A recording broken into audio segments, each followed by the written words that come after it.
Folks, I've been keeping bait alive at my house for almost 2 decades, and in this video I'm going to give you 10 tips to keep in mind that I learned the hard way on how to keep bait alive at home.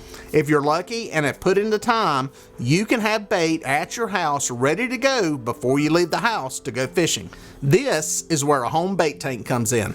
Now, having one of these larger tanks at home is not something everybody can do. You don't have the time, you don't have the space to make it happen, and that's understandable. But if you do, in this video, we're going to discuss some of the things to keep in mind if you decide to build a home bait tank. Now, tip number 1 is kind of a broad-reaching one, and that is to have an open mind in doing this, in that there are a lot of variables that come into play, and there is no dead set right and wrong way to go about it for every person. Some of the things that come into play are the species of fish that you're trying to keep as bait, where you live in the country in relation to temperatures, how big of a tank you have, and what kind of water you're putting in it. Understand that some things are probably not going to work the first time. Keep at it, keep digging, and you'll eventually figure out the combination that works for you in your particular situation.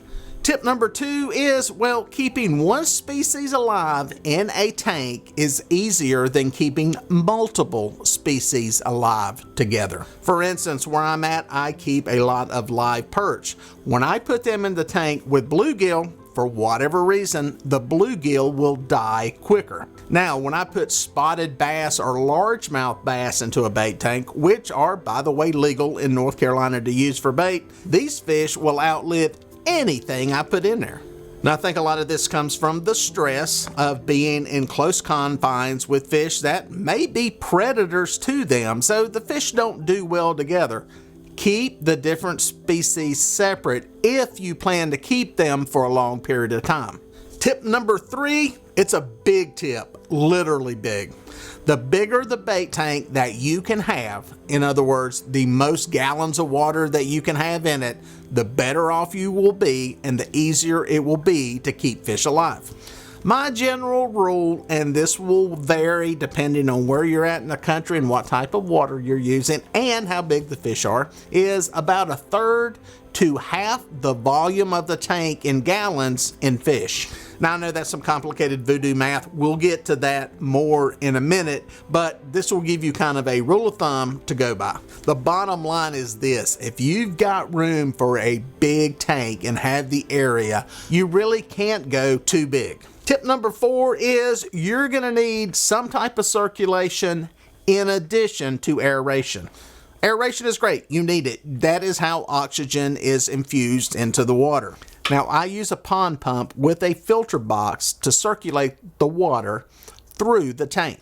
This filter box is very important. Not only does it mechanically filter out some of the stuff that is in the water, but it also serves as a growth point for needed bacteria. Now, these pond pumps are readily available at any home improvement store, and I will put you a link down into the description of where you can order them online.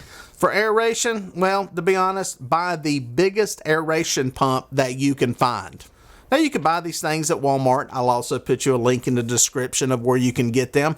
They're basically what you would use in an aquarium to infuse oxygen into the water. Now that you've got all the components for your bait tank, you're ready to add water. And this leads me to an important tip, tip number 5. All water is not created equal.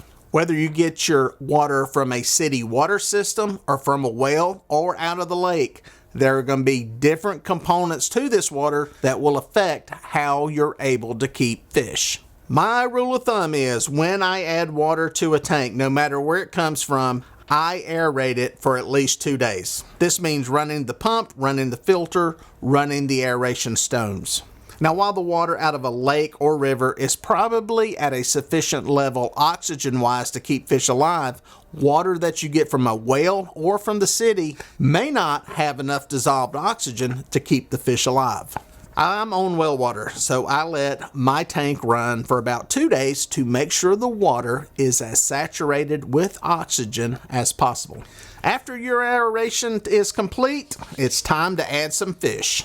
And this is where tip number 6 comes in, and that's start out with a small number of fish. I would suggest adding one species at about a fourth the volume of your tank. This is that voodoo math I talked about earlier. In other words, if you have a 20-gallon tank, add about 5 fish to that 20 gallons, leave them in there, and see how it works. This is a good starting point to see how the fish behave, how they react to it, and whether or not they survive. You're better off putting 5 fish in there and killing them than to put 2 or 3 dozen in there and kill them and not know what the problem was. If these fish make it a week or so, you can add more. Remember that rule of thumb though, about a third the volume of the entire tank is about as many as you can keep for long-term storage. Now tip number 7 is, well, plan to keep less fish in the summertime than you do in the colder months. I know some of you in extreme cold temperatures, well, you won't be able to keep any at all because it will turn into a giant block of ice. But for some of us, we can keep bait fish year round. In the wintertime, the metabolism on fish slows down tremendously. They produce less waste, eat less. They just need overall less to survive. And this is when you can actually keep more fish in that tank than you can in those warmer months.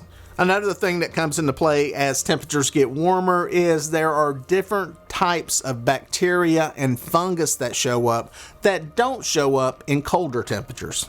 As you keep bait for a long time, you'll start to see stuff in the summertime in those warmer water temperatures like little funguses that are growing on them, fin rot, those type things that will greatly diminish how many fish you can keep and how long you can keep them. Along the same lines, some fish will do better than others.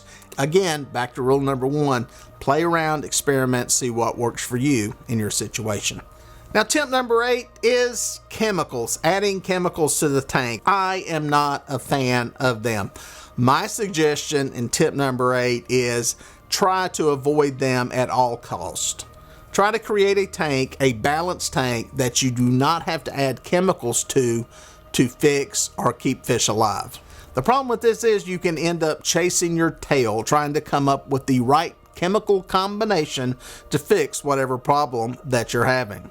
Let's face it, in the wild, nobody adds any chemicals to the water to keep fish alive and keep them breathing. Everything happens naturally, so as close as we can keep it to a natural occurrence, a natural process, the better off you're going to be. Now tip number 9 is something that may be a little bit surprising, but that's to swap out the water as little as possible. If you look at people who keep fish professionally in aquariums and those type situations, they're not swapping the water out every couple of days. Now, I'm no biologist and I'm no chemist, but there is a magic combination of things that happen in a closed tank environment to where the bacteria and everything in the system hits a balance point. Once this happens, you don't want to mess it up because basically you're starting over to build all that stuff back. Now, there are times where you will need to swap out water. It's almost like a seasonal thing for me. Surprisingly, I only swap it out about 4 times a year. I know that's hard to believe, but there's a time coming out of winter when I will start to tank over into the springtime and reset it basically back to 0, especially as I start to introduce bluegill. Usually midway through the summer, especially at the peak of the heat, I'll usually do a swap out, and then I'll do a swap out in the fall right before I go into the winter. But I'll tell you folks, in the wintertime, literally from November all the way through to March, I don't ever swap the water out in the tank. That's all I do. I've got a good balance, a good system working, and I think you can get it to that point too. Now, tip number 10 is that, well, some fish are going to die no matter what you do. There is a natural mortality that takes place. Generally speaking, it's at the first few days of when you put fish into the tank, that rate will be higher. Basically, it's the weak dying off.